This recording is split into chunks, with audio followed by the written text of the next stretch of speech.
Mesdames et messieurs, bonsoir. Nous sommes lundi 5 octobre à la 1 de ce 20h. Le président Alassane Ouattara a posé la première pierre du deuxième terminal à conteneurs du port autonome d'Abidjan. Il permettra de traiter plus de 2 millions de conteneurs contre 1 million. Le trafic va doubler, stimuler la croissance économique, améliorer la compétitivité du port d'Abidjan. Les travaux vont durer 1 an, 6 mois. Une mission conjointe des Nations Unies, de l'Union africaine et de la CEDEAO séjourne à Abidjan. Elle vient d'être reçue par le président de la République. Ensemble, ils ont évoqué l'organisation de la présidentielle du 31 octobre dans un climat apaisé. La délégation est conduite par le ministre des Affaires étrangères et de l'intégration régionale du Ghana. Nous aurons un dossier dans ce 20h consacré au concours de la fonction publique. La session 2020 a démarré le 19 septembre dernier. Quelles sont les dispositions prises pour le bon déroulement des épreuves? Qu'en est-il de la lutte contre la fraude pour assurer la crédibilité de ces concours? Au Mali, plusieurs dizaines de djihadistes ont été libérés par les autorités. Cette opération entrerait dans le cadre des négociations pour obtenir la libération d'otages, comme le chef de file de l'opposition malienne Soumaïla Cissé. Mais la junte militaire reste silencieuse sur les raisons. Soyez la bienvenue sur RTI 1. Les travaux d'équipement du deuxième terminal à conteneurs du port autonome d'Abidjan ont été lancés. Le président Alassane Ouattara a posé la première pierre ce lundi. Les travaux consistent en la réalisation des superstructures comme le revêtement de plus de 37 hectares de terre-plein. Les travaux vont durer 1 an, 6 mois et ce deuxième terminal va stimuler la croissance économique, améliorer la compétitivité du port d'Abidjan, nous explique Mahama Traoré. Réaliser le deuxième terminal à conteneurs du port autonome d'Abidjan se décline en 2 phases. La première a consisté à créer entre 2015 et 2019 cette plateforme, un terre-plein de 37 hectares et demi censé abriter l'infrastructure. La deuxième phase des travaux, lancée ce lundi par le président Alassane Ouattara, vise à rendre le terminal complètement opérationnel dans 18 mois, c'est-à-dire à l'équiper en engins de manutention, appelés dans le jargon portuaire les superstructures. L'ouvrage verra le jour grâce à un investissement de 262 milliards de francs CFA, fruit d'un partenariat public-privé. Ce terminal, d'un coût total de 596 milliards de francs CFA, dont 324 milliards pour les infrastructures qui nous accueillent ce matin, aura une capacité de 1 500 000 conteneurs contre 1 million de conteneurs pour l'ancien terminal, faisant donc passer la capacité de traitement des conteneurs au port d'Abidjan de 1 million de conteneurs an à 2 500 000 conteneurs an.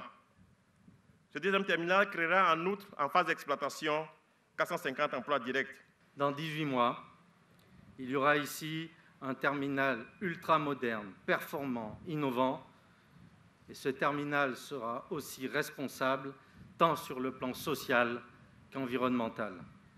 Dès la première année de mise en service, le terminal sera équipé de 6 portiques à quai, 13 portiques de parc, 36 tracteurs, tous 100% électriques.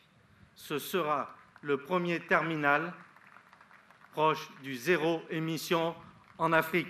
Depuis 2011, le port d'Abidjan connaît de profondes mutations, modernisation du port de pêche, des terminaux rouliers et céréaliers, outre l'élargissement et l'approfondissement du canal de Vridi. Cette métamorphose devrait se poursuivre, selon le ministre des Transports. Bientôt, il vous sera présenté un projet de contournement de la ville d'Abidjan, incluant un ouvrage important de franchissement du canal de Vridi et permettant ainsi de rallier Petit Bassam à PK24 sur l'autoroute du Nord en passant par Jacquesville.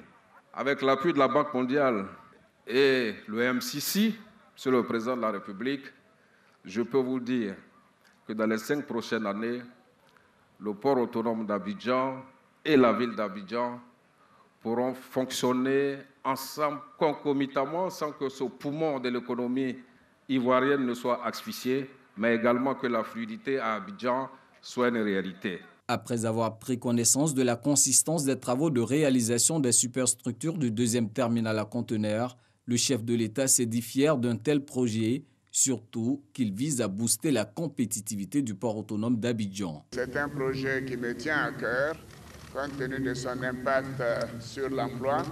Bien sûr, c'est un gros investissement, mais également pour la fluidité que cela permettra de donner donc au port d'Abidjan, qui est quand même le poumon de l'Afrique de l'Ouest. Et ceci va bénéficier aux pays amis et voisins tels que le Mali, le Burkina et le Niger. Je crois que ce projet est la preuve de la stabilité de notre pays, de la confiance des investisseurs et maintenant à nous, Ivoiriens, de continuer de démontrer que ce pays restera stable et en paix pour notre jeunesse et pour tous nos concitoyens. Cette cérémonie a aussi été l'occasion pour le ministre des Transports d'annoncer l'entrée en vigueur effective du décret portant statut particulier des dockers à compter du 1er janvier 2021. Une mesure qui vise à améliorer les conditions de vie et de travail des 75 000 dockers du port d'Abidjan et des 15 000 que compte le port de San Pedro. Et le trafic va doubler avec ce deuxième terminal à conteneurs. Comme on le voit, le port d'Abidjan veut retrouver son leadership sur la côte ouest africaine. Après l'inauguration de son canal redimensionné et approfondi, les autorités portuaires franchissent un nouveau cap avec la réalisation des superstructures du deuxième terminal. Mais concrètement, quelles sont les retombées pour notre pays? Pourquoi un deuxième terminal à conteneurs? Élément de réponse avec Noël Nyagno. Voici ce que sera le deuxième terminal à conteneurs du port autonome d'Abidjan une fois les travaux terminés dans 18 mois. Un deuxième terminal pour répondre aux exigences du transport maritime et de la logistique portuaire. Afin de baisser les coûts de transport, les armateurs ont construit des grands navires qui peuvent transporter jusqu'à certains 20 000 containers. Mais pour accueillir ces grands navires, il faut des infrastructures adaptées, et notamment en termes de profondeur, et également des portiques de quai beaucoup plus longs que les portiques d'ancienne génération qui faisaient environ 45 mètres de portée. Les nouveaux font 62 mètres. Donc cette nouvelle infrastructure est nécessaire pour doter le port d'Abidjan des moyens de traiter les plus grands navires. Nos navires aujourd'hui sont de 250 à 275 mètres. Ce sera aussi très intéressant que dès que les travaux finissent, on puisse passer de 275 mètres à 350, 360 mètres. Pourquoi pas? On peut rivaliser avec les ports de Câble, de Tanger et Med. C'est vraiment une grande aubaine pour le port d'Abidjan et surtout pour les pays qui sont adossés à la Côte d'Ivoire, les pays de l'Interland qui en ont besoin. Autre acquis, avec ces superstructures, le port d'Abidjan va se hisser au rang de plateforme de transbordement.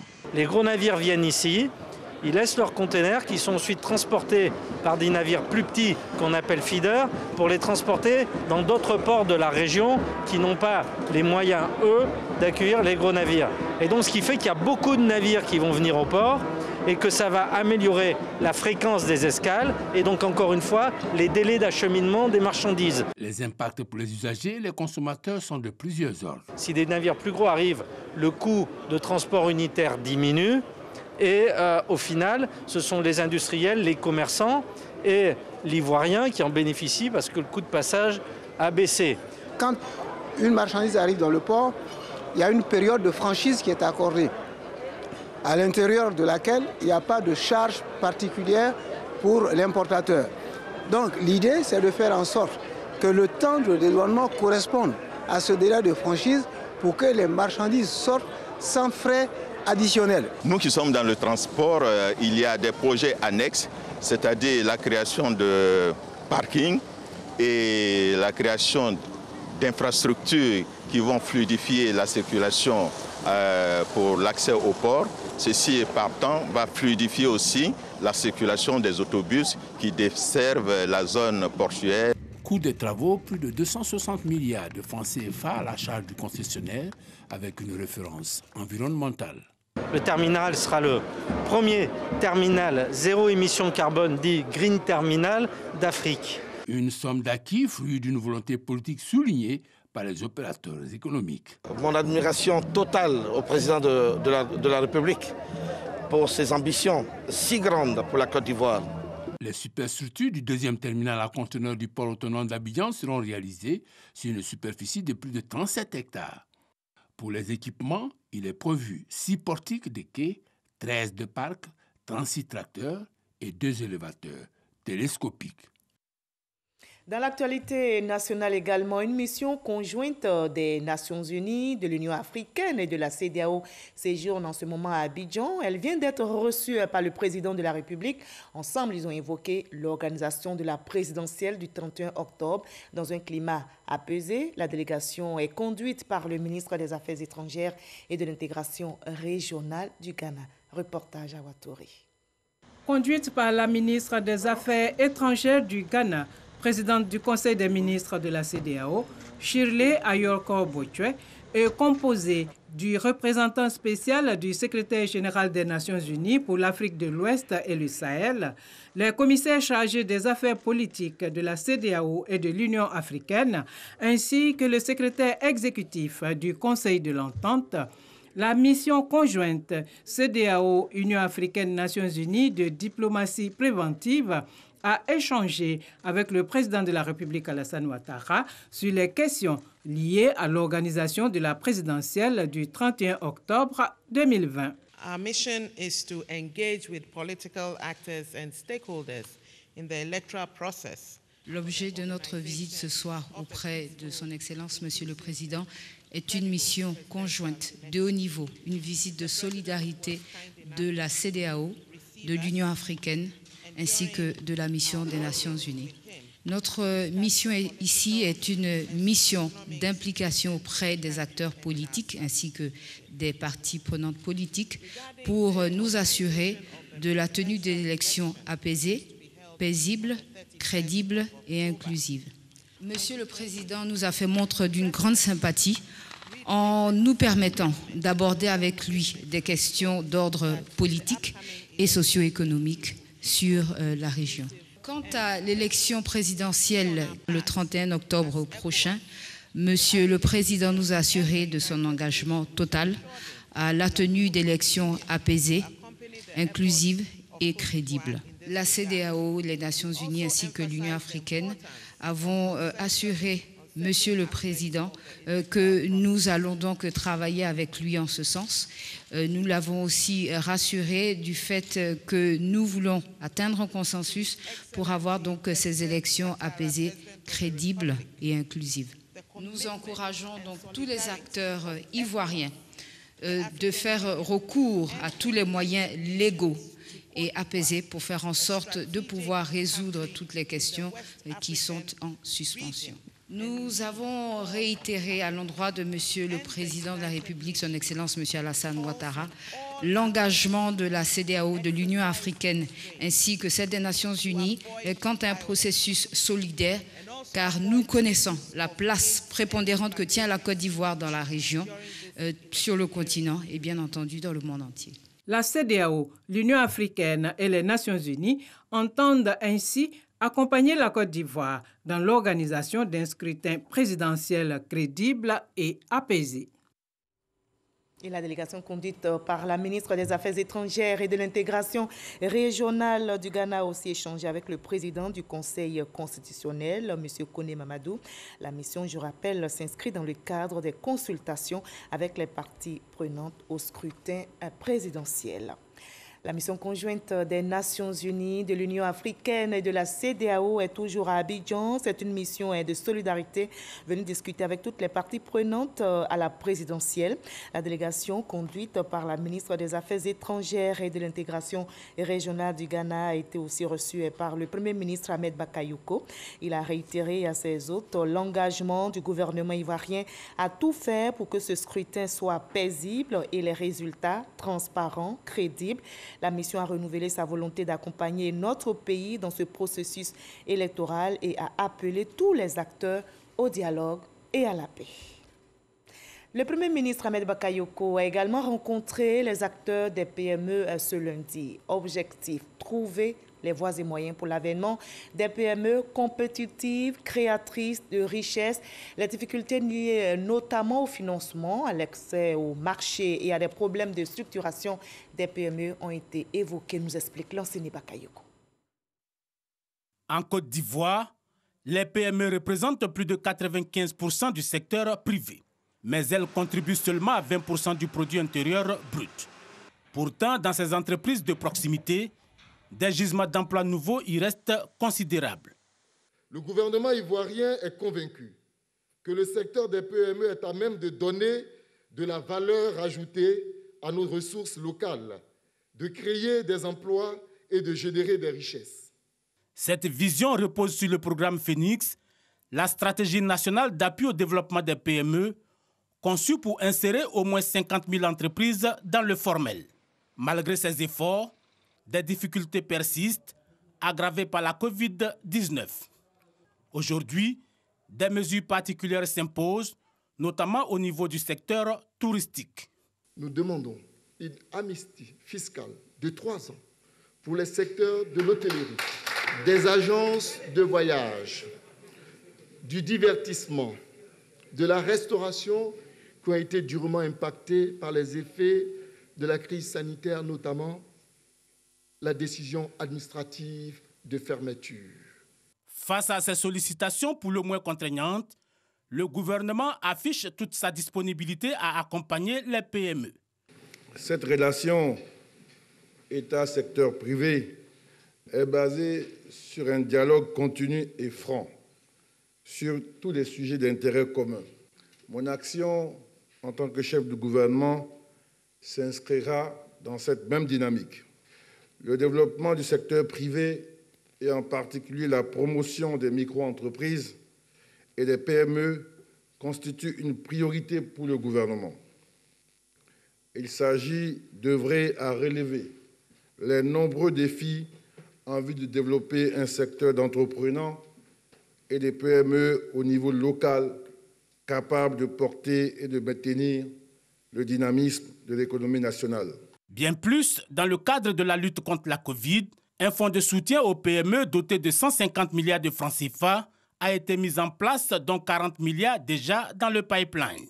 Il nous faudra tout particulièrement travailler ensemble, État et PME, pour investir davantage dans l'amélioration de la productivité en vue de générer plus de valeur ajoutée. D'autres mesures sont en exécution. Il s'agit de la simplification de la fiscalité des PME, des allègements fiscaux, du paiement de la dette, de l'accès à la commande publique, mais également de la capacité des PME à s'exporter sur les marchés étrangers. Et au plan sanitaire, l'engagement de la Côte d'Ivoire contre le coronavirus ne faiblit pas du tout. Les messages de sensibilisation se poursuivent pour contrer ce virus mortel.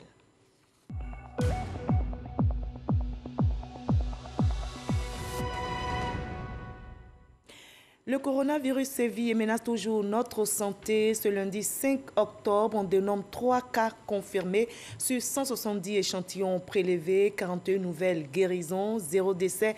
La Côte d'Ivoire, notre pays, compte à ce jour 275 cas actifs. Attention donc à ne pas relâcher dans l'observation des gestes barrières, préservant notre santé et celle des autres en appliquant ces gestes simples, mais ces gestes qui sauvent.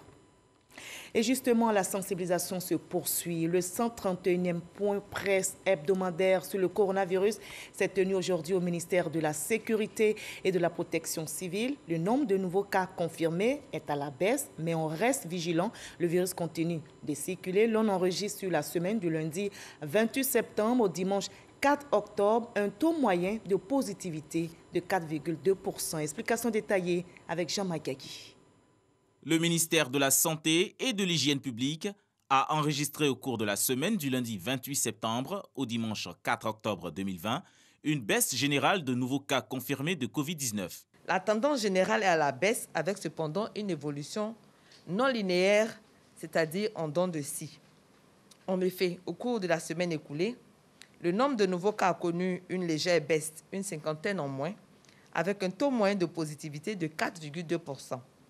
On note aussi une baisse du nombre global des prélèvements par rapport à la semaine précédente de 17,32%.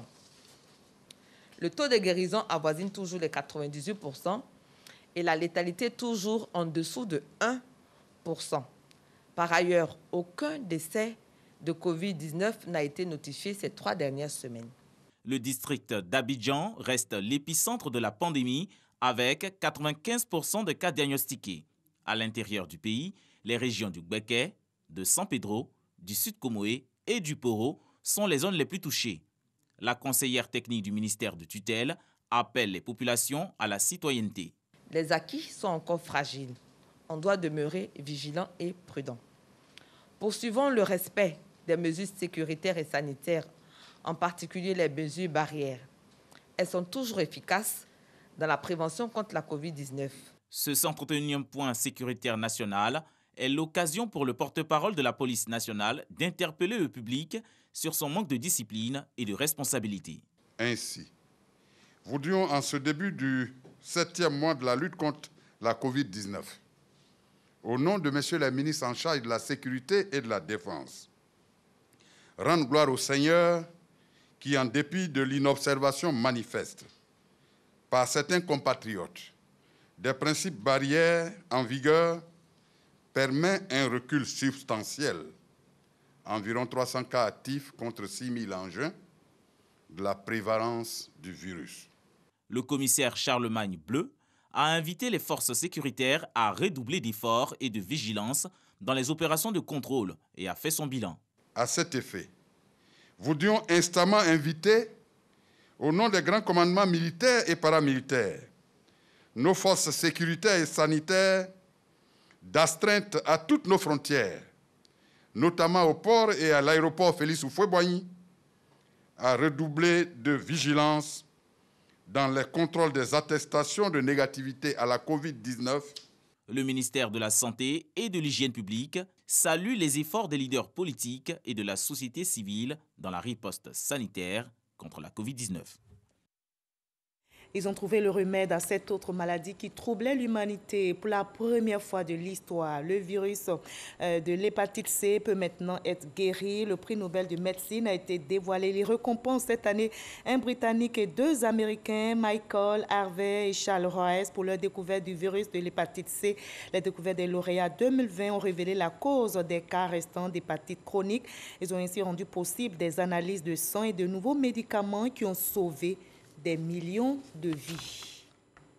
Les structures socio-éducatives à caractère social de protection de la petite enfance ont ouvert leurs portes et c'était ce lundi 5 octobre au cours d'une cérémonie dédiée à leur entrée solennelle au centre de protection de la petite enfance Mami Ayoa de Yopougon sous le thème « Tous ensemble pour des structures socio-éducatives de qualité ». On en sait plus avec Sephora Zegui et Jamagagi.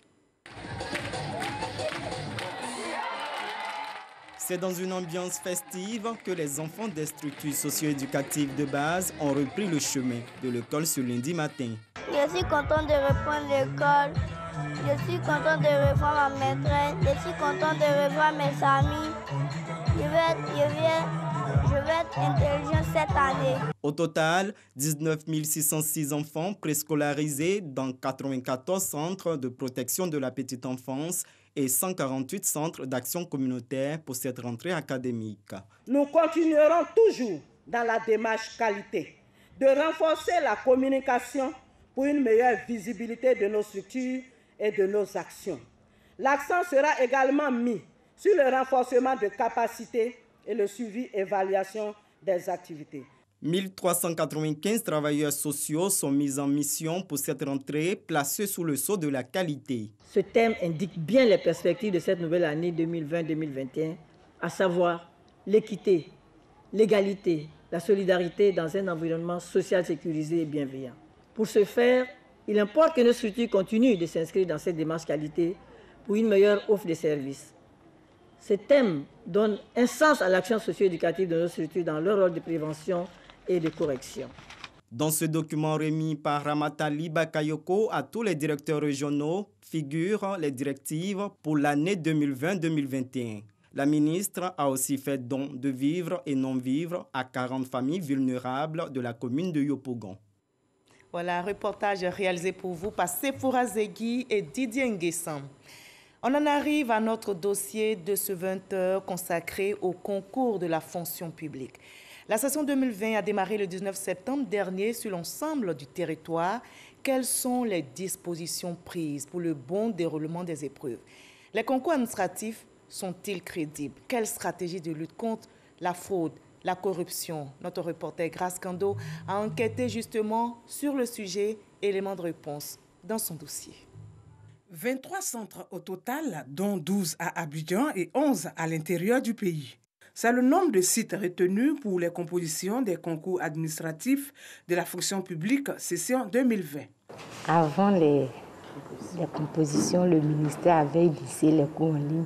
Ça nous permet d'être dans le bain, on se retrouve. Depuis le lancement des concours, je pense que tout s'est bien passé puisqu'on était au fur et à mesure au parfum des informations. Face à la crise sanitaire de la Covid-19, des dispositions ont été prises, notamment pour le dépôt des dossiers de candidature. Les agents chargés de récupérer les dossiers concernant les concours, au niveau de la Poste, nous ont bien reçus. Puisque cette année, c'est à la Poste qu'on a déposé les dossiers. Pour cette session 2020, l'on enregistre 465 concours pour 10 378 postes budgétaires contre 406 concours pour 14 939 postes budgétaires en 2019. La crédibilité reste de mise. La crédibilité de notre concours doit reposer sur l'esprit d'égalité de tous les candidats. C'est de rassurer les candidats de composer en étant serein, de se dire que la notion de réseau ne paye pas. Seuls les meilleurs, les méritants seront déclarés admis. Donc je les exhorte à travailler. Nous avons inscrit l'ensemble du système dans un écosystème digitalisé, de sorte que depuis l'inscription jusqu'à la programmation des résultats, nous utilisons l'outil informatique. Et en plus de cela, nous avons pris des dispositions sécuritaires physiques, pratiques, avec les forces de l'ordre, avec la police, la gendarmerie, nous avons pris des dispositions. Nous avons des écoutes, nous avons des checkpoints un peu partout pour pouvoir mettre en déroute tous ceux qui tenteront de frauder. Les concours de la fonction publique font partie de la politique du gouvernement qui vise à donner des emplois aux jeunes. L'organisation des concours administratifs de la fonction publique traduit la volonté du gouvernement ivoirien à intensifier son action sociale, à répondre aux attentes des citoyens en quête d'emploi, à favoriser l'accès à un emploi décent et stable pour les jeunes et femmes diplômées, à résorber le chômage des jeunes, à faire la promotion des fonctionnaires et à réduire le taux de pauvreté des populations dans son ensemble. Pour la session 2020, la ville de Korogo a été retenue pour rendre hommage à l'ex-premier ministre Amadou Gon Coulibaly, initiateur de toutes les réformes engagées par la fonction publique dans l'organisation des concours administratifs. Le ministère de la fonction publique annonce les résultats pour le 10 décembre prochain. Voilà, et tout est dit donc sur l'organisation des concours administratifs en Côte d'Ivoire. Plein succès donc à tous les candidats à tous ces concours. C'était un dossier de Grace Kando.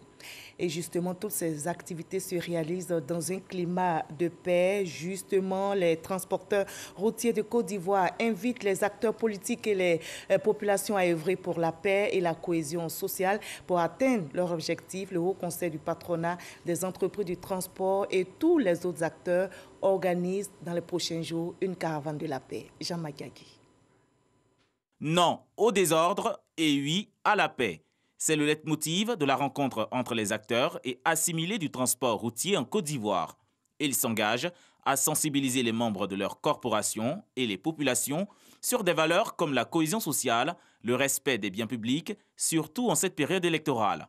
Le Haut Conseil du patronat des entreprises du transport routier exhorte ses membres à plus de vigilance et à ne pas s'engager dans la désobéissance civile. Nous, les transporteurs, nous on dit non à la violence. On veut la paix. Sans la paix, il n'y a pas de transport. La rencontre donc d'aujourd'hui a porté sur le fait que les transporteurs routiers ont décidé de s'engager, comme toujours, sur le chemin de la paix. Sur le chemin de la paix qui stabilise le pays, sur le chemin de la paix qui favorise le développement économique et social. Le transport routier est un vecteur de notre développement. Une grande caravane va donc sillonner tout le territoire national pour porter ce message de paix. Le taux de remplissage des autocars en Côte d'Ivoire s'évalue à plus de 50% selon le Haut Conseil du patronat des entreprises du transport routier de Côte d'Ivoire. Une performance à pérenniser dans un climat des affaires apaisé. Et la présidentielle, c'est dans un mois, dans moins d'un mois seulement. La ACA, la Haute Autorité de la Communication Audiovisuelle, se prépare. Elle a reçu ce lundi des représentants des partis politiques et ceux du groupe RTI pour discuter des modalités définies pour permettre une équité et une égalité des différents candidats durant la campagne présidentielle qui va bientôt démarrer. Le ministre-gouverneur Robert Begré-Mambé mobilise les femmes à Tcham pour la présidentielle d'octobre. La cérémonie a eu lieu au plateau. C'était en compagnie des ministres Laurent Kagba et Dan Paulin. Begré-Mambé a offert des tricycles, des broyeuses de manioc et 15 millions de francs CFA aux femmes présentes. Issa Tchonayo. 60 tricycles, 60 broyeuses de manioc et 15 millions de francs CFA pour l'achat de semences. Ce don du président de la République, Alassane Ouattara, a été remis symboliquement aux femmes de tous les villages à Tcham pour leur autonomisation. Et nous disons un grand merci au président de la République qui pense aux femmes, à l'autonomisation de la femme, à l'émergence de la femme. Aujourd'hui, j'ai besoin que mes sœurs soient dans ce train de l'émergence. Nous ne pouvons pas rester en marge du développement que prend le président Alassane Ouattara. Je peux faire confiance aux femmes à Tcham. Au soir du 31 octobre, les femmes à Tcham feront ce qu'il y a fait pour un grand coup chaos. Au cours de cette cérémonie, le ministre-gouverneur a indiqué que le chef de l'État a posé de nombreuses actions pour le développement des 60 villages à Tcham, du district d'Abidjan. En retour de tous les bienfaits, il faut savoir dire merci. Et nous remercions nos sœurs d'être venues en très grand nombre aujourd'hui. Et bientôt, quand il s'agira de faire la campagne, nous allons nous investir à le faire. Mais nous avons demandé qu'il y ait la paix partout. Quand nous sommes insultés, il ne faut pas répondre. Quand on nous cherche des histoires, il ne faut pas répondre. Quand on veut la violence, il faut opposer la paix et la sérénité.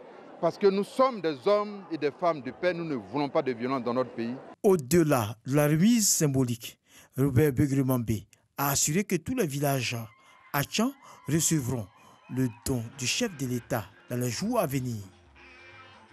Et la paix est un trésor inestimable. Le mouvement Gontour 2020 vient de lancer ses activités politiques dans la commune de Yopougon. Ce mouvement entend visiter toutes les régions de notre pays pour appeler à l'unité et à la paix, nous explique Abou Sanogo.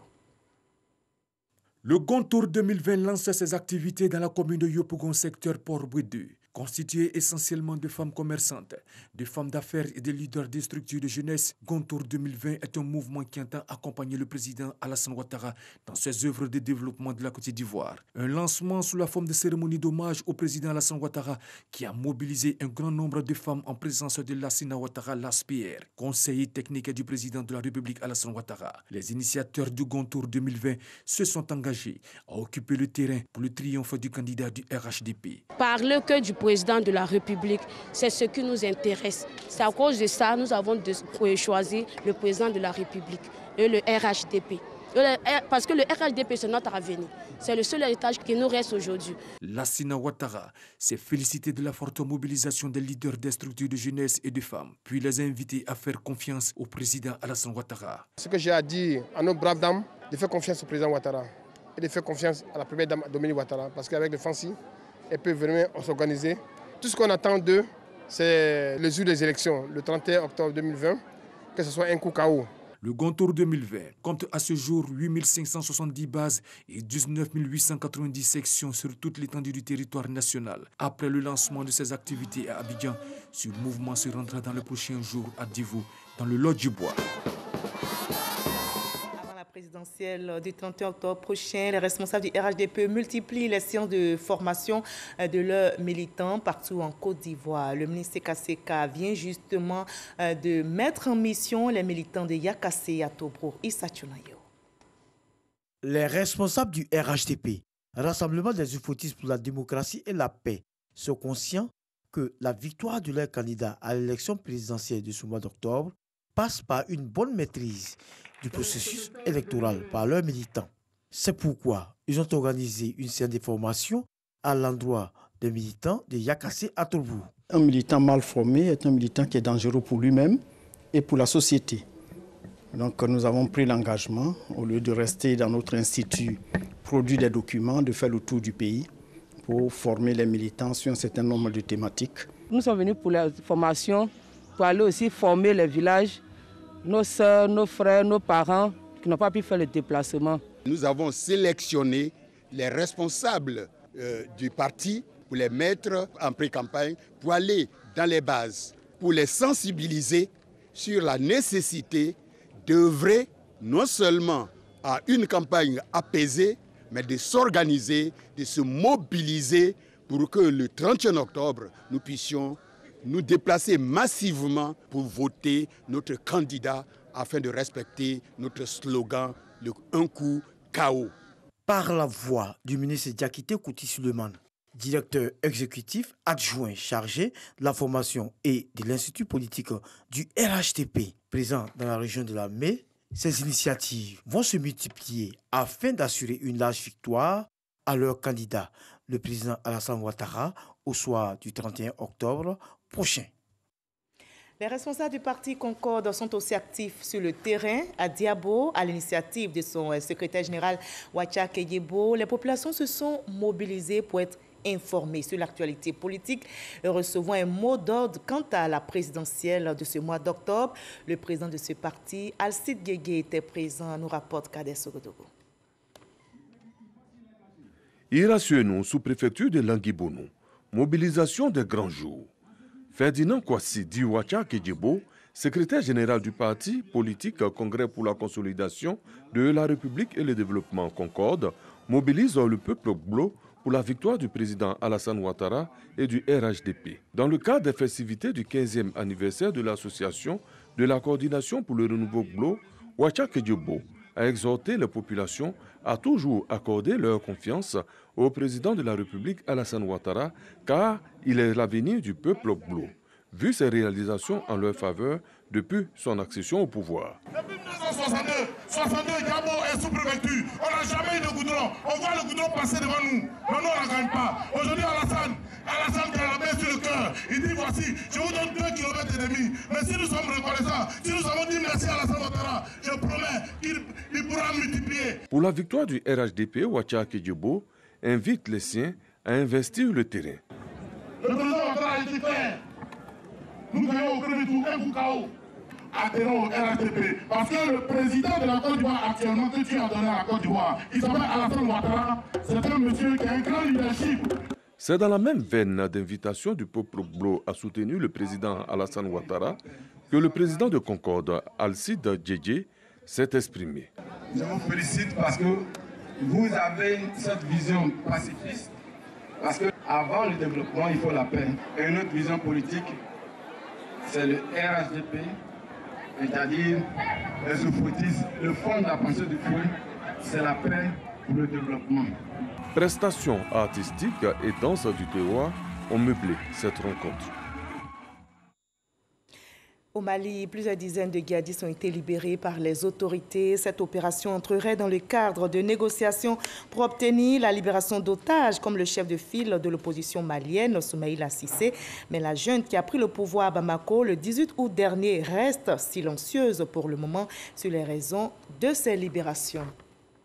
Fin de ce 20h. Merci à vous tous de votre aimable attention. L'actualité revient à 23h avec Herman Guivet. Je vous retrouve avec le même plaisir demain à 20h. N'oublions pas, promouvons ensemble la paix. Prenez soin de vous.